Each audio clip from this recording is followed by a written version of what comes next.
গত সপ্তাহে United nation general অ্যাসেম্বলির 77th এডিশনের সূত্রপাত হয়েছিল। কোভিড-19 এর পরেটা প্রথমবার হচ্ছে যখন ইউনাইটেড নেশনের 193টা সদস্য দেশের লিডাররা স্বয়ং এসে এই সেশন অ্যাটেন্ড করবেন আর জেনারেল অ্যাসেম্বলিকে সম্বোধিত করে ওখানে স্পিচ দিয়ে নিজের নিজের দেশের পক্ষ রাখবে। গত 2 বছর ধরে ইউএন জেনারেল অ্যাসেম্বলি কোভিড-19 এর জন্য অনলাইন ভার্চুয়াল মোডে হয়ে এসছে, মানে দুনিয়া জুড়ে লিডাররা ভিডিও কনফারেন্সিং এর মাধ্যমে এটাকে সম্বোধন করে এসছেন। গত বছর 2021-এ অ্যাসেম্বলি হাইব্রিড ছিল, যেখানে কিছু লিডার স্বয়ং নিজে অ্যাটেন্ড করেছিলেন, আবার অনেকে ভার্চুয়ালি অ্যাটেন্ড ছিল। প্রধানমন্ত্রী মোদী শেষ বছর স্বয়ং নিজেই উপস্থিত ছিলেন আর ওখানে গিয়ে উনি স্পিচ দিয়েছিলেন। এই বছর ইউএন জেনারেল অ্যাসেম্বলির এই 77th এডিশন রাশিয়া ইউক্রেন যুদ্ধের কারণে ভীষণই হাইলাইটেড ইভেন্ট হতে চলেছিল। অনেক দেশের লিডাররা এসে রাশিয়াকে ক্রিটিসাইজ করত, কেউ সমর্থন করত, আবার অন্য কিছু দেশ আমেরিকাকে টার্গেট করত, যেখানে আবার কিছু দেশ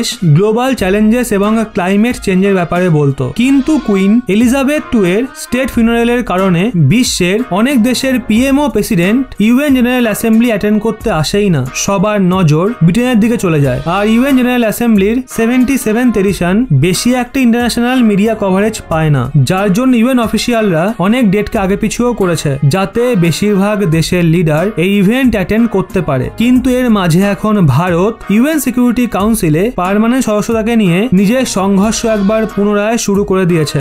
ভারত এইবার এই কাজের দায়িত্ব আমাদের বিদেশ মন্ত্রী ডক্টর এস জয়শঙ্কর মহাশয়কে দিয়েছেন। আসলে এই বছরের ইউএন জেনারেল অ্যাসেম্বলির যে 77th সেশন হতে চলেছে তাতে ভারতের প্রধানমন্ত্রী নরেন্দ্র মোদী মহাশয় সেটা অ্যাটেন্ড করতে যাচ্ছেন না। ভারতের সঙ্গে সঙ্গে চীনা president Xi Jinping, Russian president Vladimir Putin এই দুই নেতাও ওই ইভেন্টে অংশগ্রহণ করবেন না, যেখানে আমেরিকান প্রেসিডেন্ট জো বাইডেন, কানাডার prime minister Justin Trudeau, British PM Liz Truss, ফ্রান্সিস প্রেসিডেন্ট ইমানুয়েল ম্যাক্রন এবং জার্মানির চ্যান্সেলর তারা সবাই এই ইভেন্ট অ্যাটেন্ড করতে চলেছেন।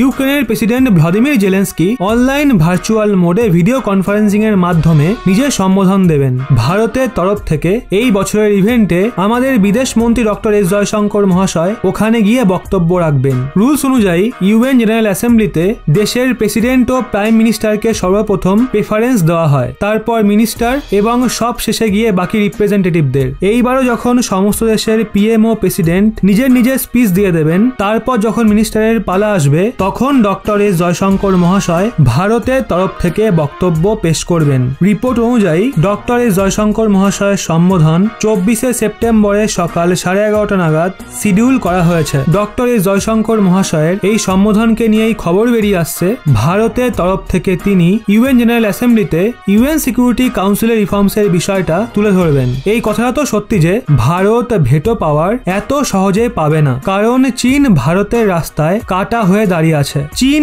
ভারতকে একটা সাধারণ জঙ্গিকে গ্লোবাল টেররিস্ট ঘোষণা করতে দেয় না। তাহলে আপনারা বুঝতেই পারছেন তারা ভারতকে ইউএন সিকিউরিটি কাউন্সিলের পার্মানেন্ট সদস্য কখনো হতে দেবে না। কিন্তু তাও ভারতের কাজ ইউএন সিকিউরিটি কাউন্সিলের পার্মানেন্ট সদস্যতার জন্য লাগাতার চেষ্টা করতে থাকা, কারণ ইউএন সিকিউরিটি কাউন্সিলে রিফর্মসের বিষয়টা শুধু বরং বিশ্বের আরো অনেক দেশ এর জন্য আবেদন করছে। ইউএন সিকিউরিটি কাউন্সিলের গঠন দ্বিতীয় বিশ্বযুদ্ধের পর করা হয়েছিল ইন্টারন্যাশনাল পিস অ্যান্ড স্টেবিলিটি, অর্থাৎ বিশ্ব জুড়ে দেশের মাঝে শান্তি ব্যবস্থা স্থাপন করার জন্য। তবে থেকে নিয়ে আজ পর্যন্ত এতে কোনো মেজর রিফর্মস হয়নি। গত 70 বছর ধরে ওই 5টা দেশই ভেটো পাওয়ার নিজেদের হাতে নিয়ে বসে আছে। বর্তমান সময়ে 70 বছর পর ওয়ার্ল্ড অর্ডারে অনেক বড় বড় পরিবর্তন এসছে, কিন্তু ইউএন সিকিউরিটি কাউন্সিলকে ওই 5টা দেশই চালাচ্ছে, যা নিয়ে বিশ্বের অনেক দেশ অসন্তুষ্ট রয়েছে। এই অসন্তোষগুলোকে লিঙ্ক আপ করার কাজ ভারত করছে, যাতে ইউএন সিকিউরিটি কাউন্সিলের পার্মানেন্ট মেম্বারদের ওপর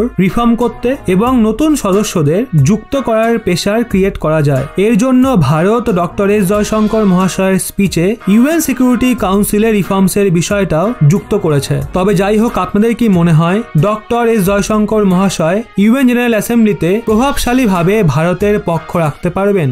আপনাদের কি ওনার ওপর পূর্ণ আস্থা রয়েছে? হ্যাঁ নাকি না, নিচে কমেন্টে অবশ্যই জানান।